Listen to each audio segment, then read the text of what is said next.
ሰላም ጤና ይስጥልን ተመልካቾቻችን ከአንከር ሚዲያ ዝግጅት ክፍል ያክብሮ ሰላምታችንን እናቀርባለን።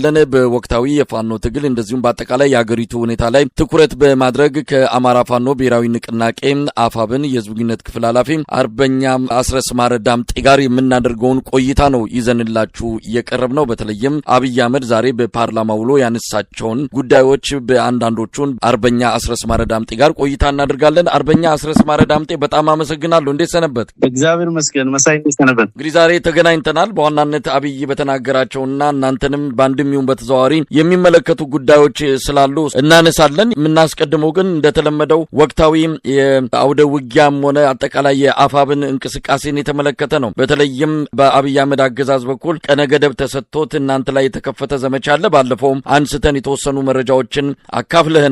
አሁን ምን ላይ ነው ያለው? እንደው ይሄ ዘመቻ እያሉ በየጊዜው የሚነሳው ነገር ተሳክቶላችኋል? እንደተመኙት እንዳቀዱት እንዳሰቡት እየደላቸው ነው? ምን ላይ ይገኛል? እንደው በአጠቃላይ አመሰግናለሁ መሳይ። እንግዲህ ፋኖ ትግል ከጀመረ ጊዜ ጀምሮ የአብይ አህመድ አገዛዝ ጦርነቱን ለማሸነፍ ያልሞከረው ነገር የለም። በምድርም በሰማይም በማንኛውም መንገድ ሁለንተናዊ ጦርነትን በህዝባችን ላይ በማወጅ በርካታ አውደ ውጊያዎችን ሲያደርግ ነው የቆየው። በርካታ ሙከራዎችን ሲያደርግ ነው የቆየው። ይህ ጦርነት በጀመረበት ወቅት የነበሩት 5 ወይም 6 እዞች አሁን ወደ 12 11 እዞች አድገዋል። በየአመቱ 2 እና እንደዛ እያዋለደ ቢቀጥልም የደሃ ልጅ እየሰበሰበ በየተራራው በየሸለቆ ቢማግድም አብዛኛው ምርኮኛ የሆነ ከፊሉ እየከዳ የወገንን ኃይል እየተቀላቀለ ሌላው ደግሞ እየተደመሰሰ የፋኖ ሰራዊት ደግሞ በመሳሪያም በሰው ኃይልም የበለጠ እየጎለበተና እየዳበረ ነው የሄደው። አሁን ሰኔ መጨረሻ ላይ ነው ያለ ነው። በተለይ በዚህ ወቅት ደግሞ ዋናው የክረምት ጊዜ ከመግባቱ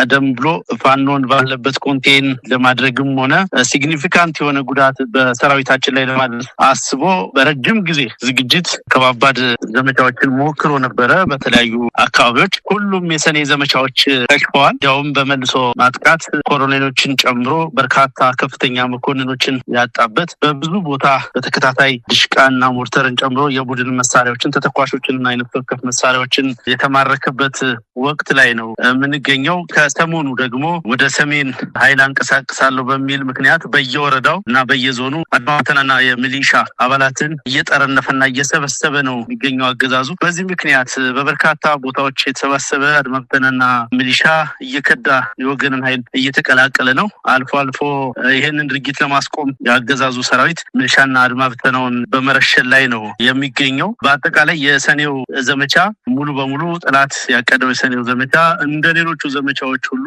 ከሽፏል ማለት ነው።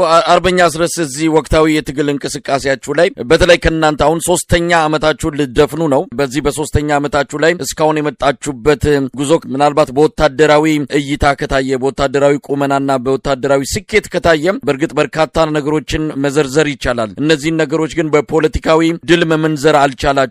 ፖለቲካዊ ድሎች ቢታጀቡ የበለጠ የፋኖ ቁመና ዘለግ ያለ ይሆን ነበረ የሚሉ አስተያየቶች ከየአቅጣጫው ነው የሚሰጡት። ምናልባትም ወታደራዊ ቁመናችሁም ከዚህ በኋላስ እንዴት ይሆናል የሚለውም እንደዚሁ በተጓዳኝ የሚነሳ ሆኗል። እንደው እዚህ ላይ አስተያየት መስጠት ይቻላል። ትልልቅ ወታደራዊ ድሎችን እንሰማለን፣ ግን በፖለቲካ የታጀቡ የታሰሩ ስላልሆኑ ብዙም ርቀት በስኬት ደረጃ እየታየ አይደለም። ይሄንን እንዴት ገምግማችሁ ምን ልታደርጉ ሳስባችኋል? በዚህ አስተያየት በመሰረታዊነት አልስማማም መሳይ። የፖለቲካዊና ወታደራዊ ድሎች ተነጣጥለው የሚታዩም ተነጣጥለው የሚተነተኑም ጉዳዮች አይደሉም። ፍጹም ተያያዥ የሆኑና አንድ አይነት ጉዳዮች ናቸው። ለምሳሌ የድርጅታችን መመስረት፣ እንደ ድርጅት ውጊያ ማድረጋችን፣ እንደ ተቋም ህዝብ መድረኮችን መፍጠራችን እና ሌሎች እንቅስቃሴዎችን ማድረጋችን በራሱ ፖለቲካ ነው። ትምሪት እየወሰደ በየቦታው ህይወት እየገበረ ያለው ሰራዊታችንም የፖለቲካ ስራችን ውጤት ነው። የሚሞትለት ዓላማም ፖለቲካዊ ግብ እና ተልዕኮ ያለው ነው። ትግላችንም ፖለቲካ መር የትጥቅ ትግል ነው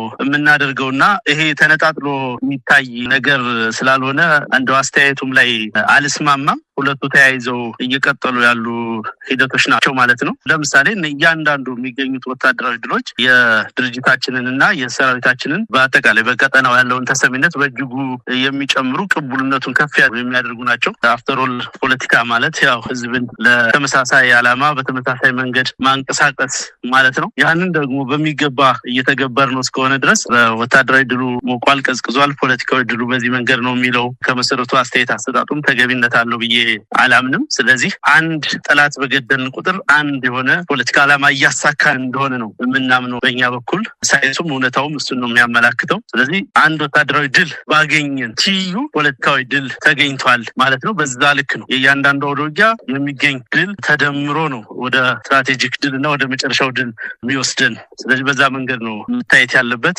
ስለዚህ ፖለቲካዊ ድሉም በተመሳሳይ እንደቀጠለ ነው ማለት ነው። እንደው ለአብነት ለማንሳት ያልነው ብልጽግና ከህወሓት ጋር በነበረው ጦርነት ወቅት ላይ ያው በወታደራዊ እንቅስቃሴውም ደግሞ በወታደራዊ ተልእኮዎቹ ብዙ ስኬቶችን አግኝቻለሁ ብሎ ነገር ግን ፕሪቶሪያ ከሄደ በኋላ ዛሬም አብይ አህመድ ሲገልጸው ነበር ተሸናፊና አሸናፊ የተደራደሩበት መድረክ ነበረ የሚል ወይም ደግሞ የተወያዩበት መድረክ ነው ብሏል። ነገር ግን አብይ ያንን የወታደራዊ ድል በፖለቲካ ወይም በዲፕሎማሲያዊ ትከሻ ለክቶ የሄደ ባለመሆኑ ውጤቱን እያየነው ነው። አሸናፊም ተሸናፊም የሌለበት ሁለቱም በኪሳራ ሂደቱን የቀጠሉበት ሁኔታ ነው ያለውና አንዳንድ ጊዜ ወታደራዊና ፖለቲካዊ ድሎች ተነጣጥለው የሚታዩበትም ጊዜ አለ። ወታደራዊ ድሎች የመጨረሻ ስኬት አያስገኙም። በፖለቲካ ማሰሪያ፣ በዲፕሎማሲ በውይይት ማሰሪያ ካልተበጀላቸው በስተቀር ወታደራዊ ድሎች ብቻቸውን የፖለቲካ ቁመና ያስገኛሉ ብሎ ድምዳሜ መስጠት ይቻላል። እንግዲህ ቅድም ያነሳው ነገር አሁን ያላለንበት ሁኔታ ቀጥተኛ ምሳሌ መሆን የሚችል ነው ብዬ አላምንም። እንግዲህ በወታደራዊ ጉዳዮች ያሸነፍከው አጀንዳ ወይም ድል ማድረግ